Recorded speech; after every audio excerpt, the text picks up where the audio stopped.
Good day, Minecraftians. Purple Mentat here with episode 7 of FTB Pyramind Reborn. And in between last episode and now, there was a bit of an unfortunate incident. Namely, I managed to record 19 minutes worth of black screen footage where I did a whole bunch of important stuff. We're going to try to go over it rather quickly right now. First of all, we put a couple of our biomass singularity tanks over here feeding into the forestry biomass input. Oh no, I built on the platform, I failed. Interestingly, the biomass only seems to light up green if you have put exactly 50 buckets in. So I guess that quest will forever be partially undone because I overkilled it. Which is ridiculous, I think. And for that we get coal, nickel, and sugarcane. And that's going to give us a lot of new options. Especially the nickel. We're just going to take these back. If there were a way to take 50 buckets out without, like, cheating my way through the world, I would. But there's not. Other things that happened. Let's see. Going over everything. Right. I started setting up a new area for a proper tree farm because I'm going to want to be making a lot of trees to power the industrial craft power segment of life. And I started building with actually additions, getting into the atomic reconstructor and all of the things that we can do with it. The atomic reconstructor is made out of simple materials, just iron and redstone and a bit of that black quartz that we got from the fan hand-in, I think? Yeah, the fan hand-in. And the Worktable from forestry is what I'm using for all of my actually additions recipes. The Worktable being made very simply out of a book, crafting table, and chest, and it can hold a bunch of items within it, as well as remember recipes that you've done in the past, which is very, very useful. The important resources that we were able to make with the atomic reconstructor, because the way this guy functions is you just feed it redstone power. As you can see, we've got our power cable coming up from underneath. By the way, as an aside, I've heard bad things about these Solar Flux Reborn cables since I've started using them, that they tend not to prioritize power in a logical way, and you end up feeding it all into very high power reserve things like your crafting table, so you may be best served trying to avoid those. Anyway, to make the atomic reconstructor dance for you, what you need to do is put a resource in the world in front of it, and for example, some blocks of redstone to get your redstonia crystals, some blocks of lapis to get your palace crystals, some blocks of diamond to get diamantine crystals. You get the idea. You toss the blocks on the floor just there. You push the button, it fires a laser, and you end up with the transmuted object. To put it into this pulse mode, by the way, you need to use a redstone torch, which I don't have one on me, but I'll make real quick. Erg. It's been that sort of day, folks. You use a redstone torch and right-click on it to change between deactivation redstone mode and pulse redstone mode. On deactivation mode, it's just going to continuously fire off the laser every now and then. On pulse mode, it will only fire when it gets a redstone pulse.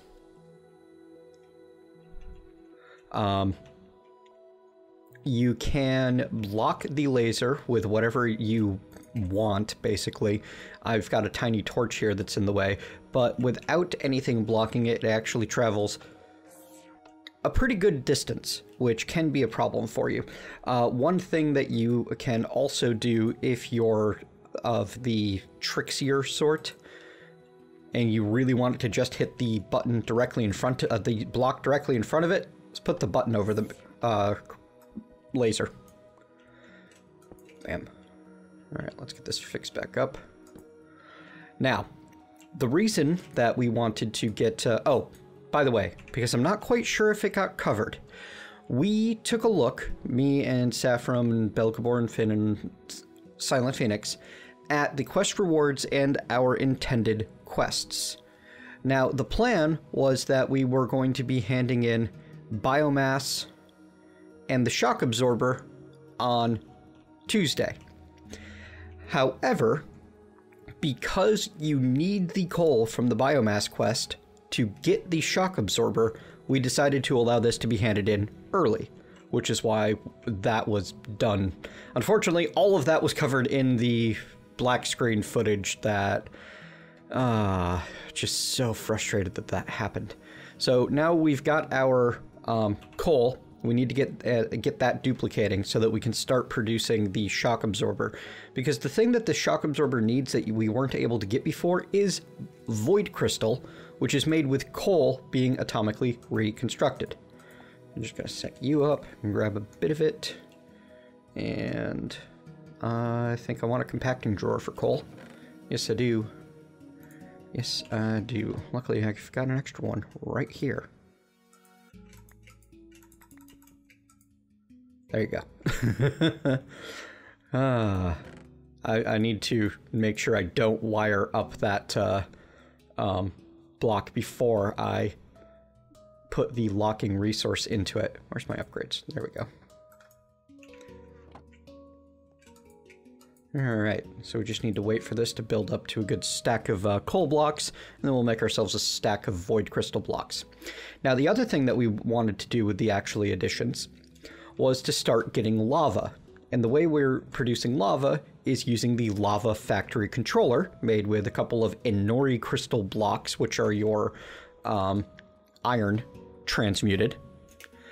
Also with basic coils, which is made out of transmuted redstone and black quartz, and your iron casings, which is just black quartz and iron, plus a bunch of buckets. That gets you the factory controller. The other thing you need to make the factory work is casings. Now, casings are super cheap. They're just made with 2 of those Inori crystal blocks and 1 iron casing, and you end up with 32 of the casing blocks. I'm not actually sure why you need that many. The only thing that I know for certain that the casing can be used for is the lava factory. The way the lava factory works is when you are have the top block near the lava surrounded by 4 casings, it will produce a bucket of lava for every 150,000 crystal flux, and 1 crystal flux is 1 redstone flux. It's basically just the power unit of the actually additions mod, but everything uses the forge power. Just about everything uses the forge power API or whatever it is, which makes RF and crystal flux and the recently re-released Ender IO's power and all of those interchangeable in a sense. Except for industrial craft. That uses its own system, which is... Well, we're going to avoid another industrial craft rant today, aren't we? Okay, so nickel. I believe I need to get this duplicating. Yes, we need to get nickel duplicating, and we need another compacting drawer for that. So I'm going to go take care of getting the nickel duplicating. I think I've got you all caught up on what we're doing, and then we're going to start working our way towards that shock absorber. Alright, first on the agenda was making sure that I had my coal and my nickel duplicating. That is now happening. Second on the agenda is going to be to make sure that I have enough sand for... not sand. Ugh. Sugarcane for any purposes that I might ever have at all, which means that we're going to build ourselves a sugarcane farm, and as long as I'm using Actually Additions, I figured I'd make use of the Actually Additions farmer. The farmer will farm a 9x9 block. Do I have any iron casings in there already? No, but that's an easy click away. I'm going to want 2 of these because I have plans. And then we want a couple of farmers. And one of the things that we're going to be using the farmers for is, let me see, does it place like this? Yeah, is going to be farming our wheat. Because I am going to want an awful lot of wheat for our biofuel production in the long run. because I want to use that wheat to produce... Well, I've got the option of doing either compost or mulch, really. It could go either way. Now, the farmer doesn't automatically reuse the seeds that it digs up. For example, let me go grab some of that compost and I'll show you how it go. I know I have some. I know I have a bunch. Actually, I put it in the farm box, didn't I? Yeah, that's a logical place for the fertilizer to have gone. Bamf. And it'll get around to digging these up eventually. Oh, it took one. That or I did. There you go. Fantastic. It puts... Doesn't seem to be getting seeds at all. That's odd. Oh, never mind. It's been updated since I last looked into it, and seeds do go to the left-hand side before they go to the right-hand side. Fantastic. That makes life a bit easier. Means I don't have to do weird looping things to make sure that this thing stays seated the way you once did with this block. You can tell I'm a little bit out of date on my Minecraft knowledge, can't you? Now, for sugarcane, we're going to be doing a couple of things. One, we're going to grow it on snad instead of sand. And snad is from the appropriately named snad mod. And it does the thing that sand was presumably once rumored to do, or so I've been told. It grows the sugarcane faster. Now, 1, 2, 3, 4, boom, 1, 2. Let me see if I can remember this pattern without needing to look it up. Because there's a pattern you can do that maximizes your use of space. And honestly, I'm not even certain that it's going to be this pattern for a 9x9. I'm messing it up. Hang on, let me figure this out. Once I get the pattern started, then I'll be able to repeat it easy enough. Yep, once I got it started, I remembered it. Basically, every water block is a knight's move in chess away from every other water block.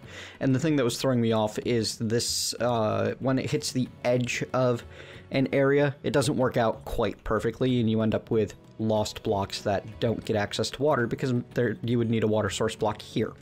That is something that we can actually do, though, without much trouble, is make sure that we expand the area to the sides to make sure that every block within the 9x9 has water. So that's got water, that's got water, that's got water, that doesn't. And the reason we would do this is just because we want, if we're going to do our best to maximize our sugarcane throughput, then we should really maximize it and not do a half measure. And we'll get our sugarcane down once we put down some water. I should make a water source block a little bit closer. Life will be easier since we need to place so many individual source blocks for this. This is where I once again wish I had the mechanism buckets. Bucket tanks. Anyway, where the 4 comes in is that in each column you go 4 blocks between water blocks, and it ends up working out. So, and then in the next column over, you can go, you can basically pick a water block, go 1, 2, 3 to it, to the next one, and then 3, next water block goes there, 1, 2, 3, 4, here and here. This is the odd one out as far as the pattern's concerned.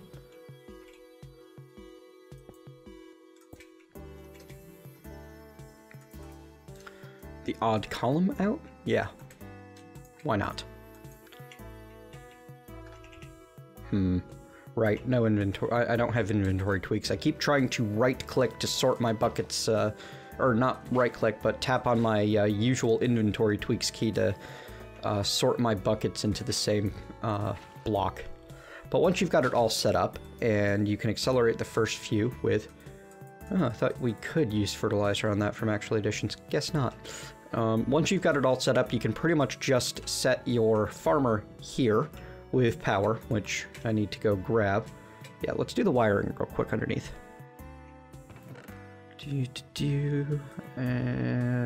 I don't have any more cables. That's odd. Alright, well, I'm going to keep using the Solar Flux second cable for now because they're cheap, and I've got the materials on hand. And we'll work on making better cables another time.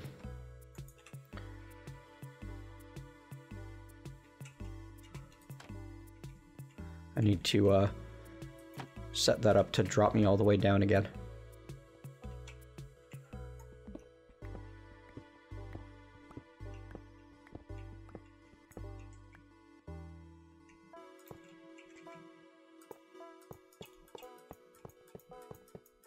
There we go.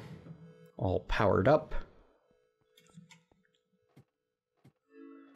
And once it's powered and the farmer's in place, you can pretty much just let it do its thing for a while.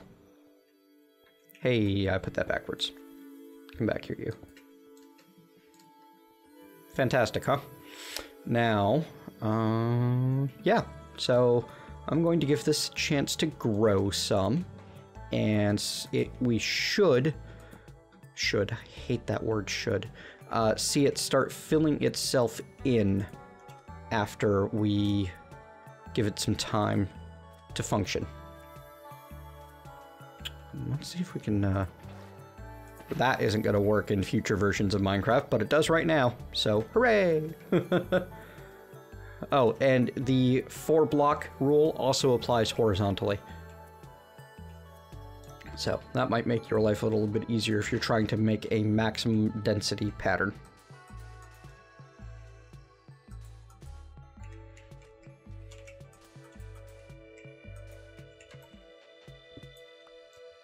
All right, so that gives you the idea, assuming that you can repeat a pattern that you see. Yeah, because 1, 2, 3, 4, and then this is water. Fantastic. Grow, sugarcane! There's options that we can do to increase growth ticks. I could grab the watering can. Might have one in my big pouch, but I probably don't. Be careful with the big pouch from Tiny Progressions. It seems to like to break with pulling and crash you from the server if you shift-click tools out of it. By the way, the crafting table on a stick got fixed up in the, I think the last big version update. Kind of committed to there you go. So that should get harvested and replanted all on its own once the farmer cycles through that spot. Yep, there it is. Self-perpetuating sugarcane farm. All you got to do is set up these proper blocks and the water for it. Okay, next on the agenda is those void crystals that I promised. Grab a stack of coal blocks and toss those in the world. Boomf. Void crystal blocks. Fantastic. Now, we don't need just the void crystal blocks to make the shock absorber. The shock absorber actually requires empowered void crystals and obsidian. To get the empowered void crystals, we're going to need to build an empowerer, which, boy, that's complicated, isn't it? Lots of little bits along the way. And obsidian, on the other hand, is going to be pretty easy. We can make our first obsidian just with a couple buckets of lava and a couple buckets of water, which is why we set up the lava creation station that we did. Let me go ahead and get that. And you know what? I want to make sure that I have a good bit of lava on hand instead of a pool of it, just like a single bucket sitting there waiting. Because we're going to have lots of use for lava as time goes on. Well, we might have lots of use for lava. I can think of lots of use for lava. Right now, we only needed the 4, but we're going to need more later. So we're going to go ahead and automate the collection of that lava before we go too much further. Once we have our first bit of obsidian, we can stuff it into a resource duplicator, which we're out of room on at the moment. So I need to either add more to this or redesign the generation system, as it's clearly vastly overproducing each individual resource. So I think that the original idea of having 4 resources per object will be better. The problem with doing that is we need a better way of transmitting the items than these item transfer nodes. Otherwise, our drawers and our transfer nodes will end up backed up, and it'll just be weird. And we're still staying ahead of the game as far as charcoal is concerned. Yep, good. Those, just a handful of charcoal furnace generators hooked up to a resource generator will provide all of your power needs if you decide you don't want to go complicated. So I'm going to do a little bit of thinking before I worry too much about the obsidian. For the time being, we're going to go ahead... Wow. Did this fill up? Huh, it did. For the time being, we're going to go ahead and do that, and we're going to grab some duct tape, which I don't have at the moment. Anyway, I'm going to just move things around so that I've got obsidian producing for the short term. There we have it. We've got our sugarcane all set up for maximum throughput, well, maximum space efficiency anyway, and the farmer waiting and searching for sugarcane to be grown so it can grab more, replant it. Eventually this whole area will be filled with sugarcane, and this will start building up a backstock. Similarly, the farmer over here is slowly gathering lots of wheat and an overabundance of seeds, which we're going to end up making use of once we start maximizing our EU production.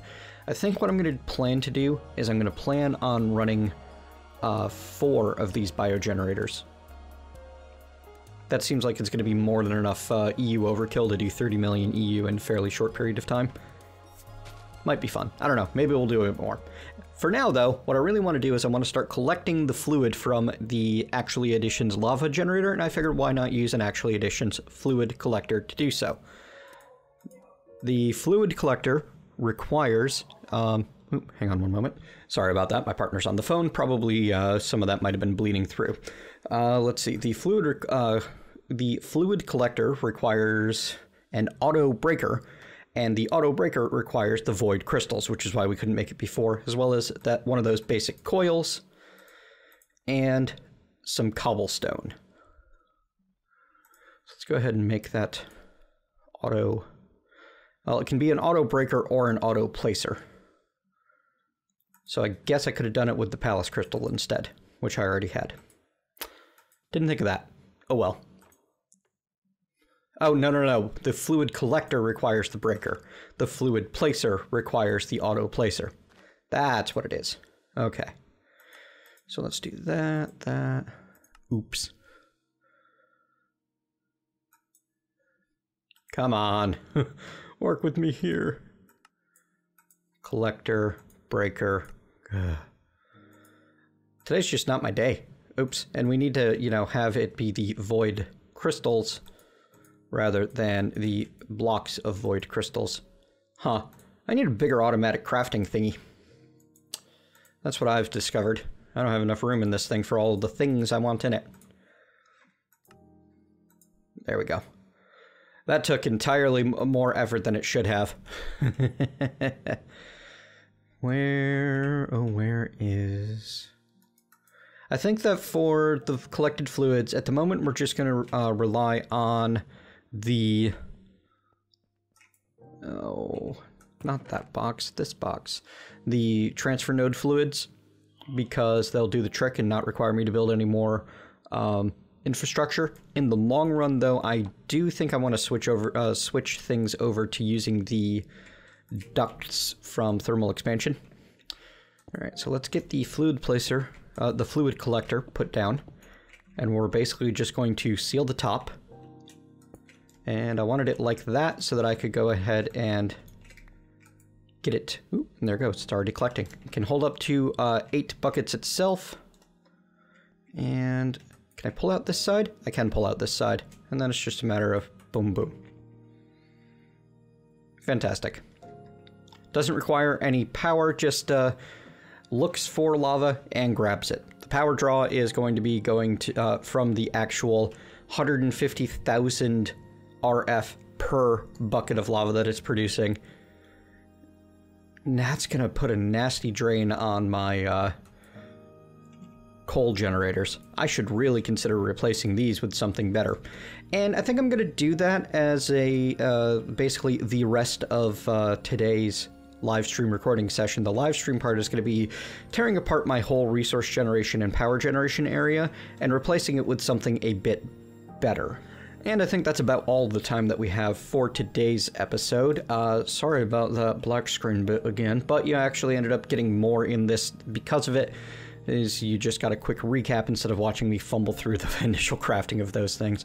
Like I said, between now and next time, I'm going to redo my resource generator area to make better use of this, because I've gotten a couple. I've seen the comments saying that I'm being very inefficient with the fact that I've got so many things trying to produce resources and are unable to do so because there's nowhere for the resource to go. I think what I'm going to do is rebuild it so that each one of those, like my original idea, that each one of those produces 4. Since we've got it on the server and it's basically running full time, and it's very easy to chunk load things, making use of claimed chunks and FTB utilities, I'm going to rebuild it to use 4 for anything that I already have an abundance of, and whenever we need new things, we can have like a high production machine that we put the new thing on. Yeah, kind of like the idea of that. I'm going to research, look into my power options, and we're going to replace these furnace generators, because we've outgrown them. It's time to move on, and, you know, use something better.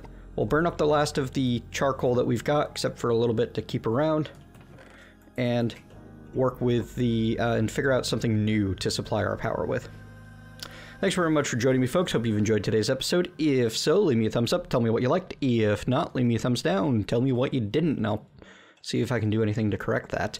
Either way, you want to see more of this series or any others that I'm currently doing, cough, sevtech cough, please click subscribe. And if you want to get notified of new videos of mine, please click that bell next to the subscribe button.